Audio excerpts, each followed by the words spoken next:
Chapter 4: Using Intentions to Shift Your Life. Open quote.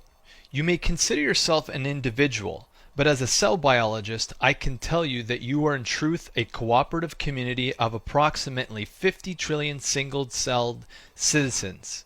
End quote. Bruce H. Lipton, The Biology of Belief. It was a weekend in the summer of 2007 when I participated in T. Harv Eker's Millionaire Mind Intensive in Toronto. It was life-changing. There must have been 1,000 people in attendance. I sold my Nissan 350Z to pay for the additional courses I purchased that weekend so that I could continue to pursue my personal growth and potential.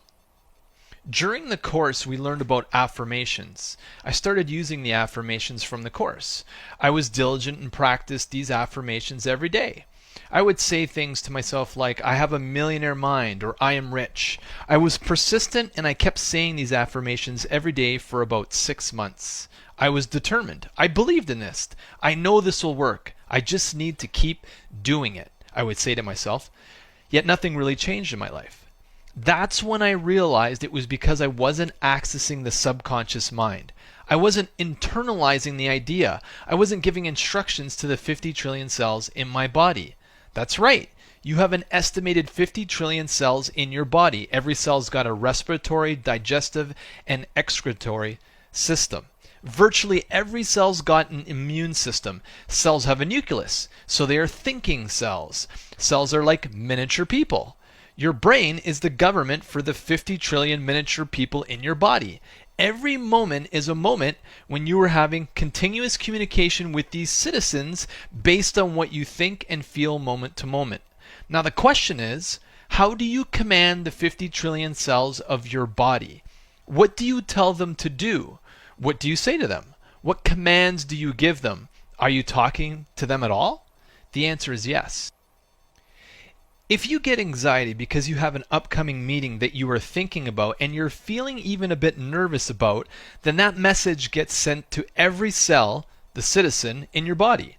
A nervous human creates nervous cells. Your cells respond to the way you think and feel moment to moment.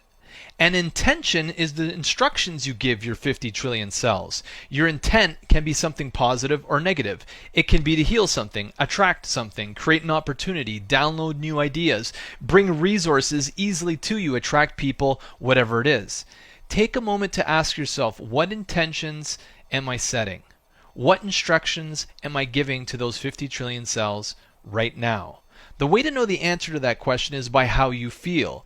If you feel relaxed and peaceful, then you're telling your body to relax and be peaceful. If you're happy, then you'll have happy cells. It's up to you what commands you give your body. When you set an intention, you're not setting a goal. A goal is something that you create outside of you. For example, reading books is something outside of you. Watching good content online is something outside of you. Using a vision board is something outside of you. All of these are part of your external reality. You may talk to yourself for short periods of time when you're reading a book, but the changes don't stick in your subconscious mind. The information is external. An intention is an inside job. It comes from within. That's how you create your reality. The only way an intention comes into fruition and becomes a reality is when the information and emotion you give those 50 trillion cells in your body has been accepted by the subconscious mind.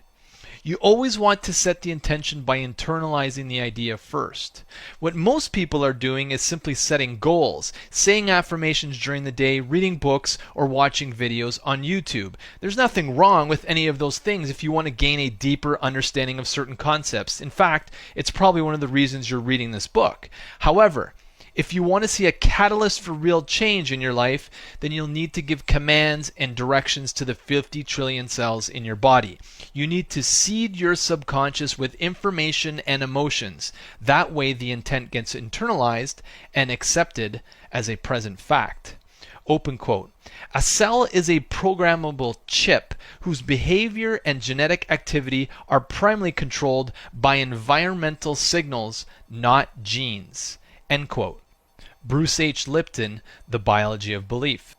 The subconscious mind. We all have a conscious mind and a subconscious mind. The conscious mind is the mind that you work with when you're awake during the day. It's the mind that you use to solve problems analytically. It's the logical mind. However, the conscious mind is somewhat limited in terms of its capacity to access and process information. That's where the subconscious mind comes in. The subconscious is a database for everything. It stores your beliefs, your previous experiences, your memories, and your skills. If you have had a bad or good patterns of behavior, those programs are in your subconscious mind. If you find it easy to stay healthy and fit, that's your subconscious programming. According to Emma Young in New Scientist magazine, open quote, current scientific estimates are that some 95% of brain activity is unconscious. End quote. What that means is that your perceptions, your behaviors, and the state of your 50 trillion cells is controlled by your subconscious mind. This includes your habits and patterns, body function, creativity, emotions, personality, beliefs, and values are all primarily driven by the subconscious. If you want to see lasting change, then start with accessing the subconscious mind. Now think of your two minds, the conscious and subconscious mind, as an iceberg. The top of the iceberg is your conscious mind. It's just a tiny fraction of the total iceberg. The largest part of the iceberg, which controls its location, position, and buoyancy in the ocean waters, is mostly hidden by the water. That's your subconscious mind. It has the greatest power to control your destiny. Open quote. Your subconscious mind is like fertile soil which accepts any seed you plant within it. Your habitual thoughts and beliefs are the seeds which are being constantly sown within, and they produce in your life what is planted just as surely as corn kernels produce corn. You will reap what you sow. This is a law. End quote. John Kehoe, Mind Power into the 21st Century. The subconscious mind doesn't think or reason independently. It simply obeys the commands it receives from your conscious mind. If you focus on working with your subconscious mind for as little as 5, 10, 15 minutes a day, then you will unconsciously program yourself to focus on those aspects of your life during your waking day. Think of your subconscious mind like the Matrix in the movie The Matrix. As soon as Neo enters the Matrix, he has access to all the answers and all the information he needs. Whatever he wants to create is available now. If he wants to learn Kung Fu, he can do that instantly. If he wants to learn another skill or have another experience, again, that experience is available instantly. Everything is available to Neo now. You are Neo. You are the creator. You can create whatever you want. Once you learn how to access those deep trance states in your subconscious mind and get past your analytical mind, all the answers are there. You can create whatever you wish. The most powerful tool you have as a human being is to create your experience. You have access to infinite wisdom. There is no limit to what you can do, be, or have. If you struggle to stay fit, healthy, or attract the money you want, it's because you have not accepted your desired end result as a present fact in your subconscious mind. If you had, it would be effortless. You would attract these experiences and many more without pushing yourself.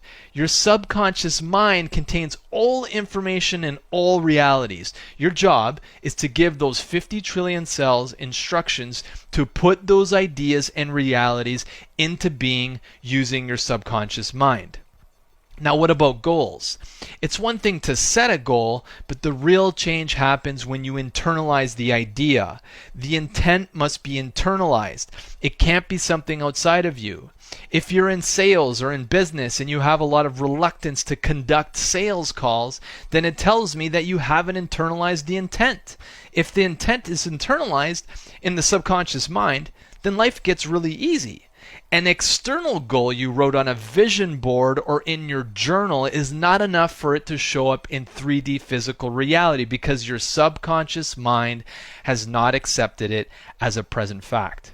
This is what I call a surface intention. Surface intentions are not going to create a catalyst for change, so the question now is, well, what is? It's setting a deep level intention. It's when you get beyond the analytical mind and plant an idea in your subconscious. The key is to understand the brain's natural cycles.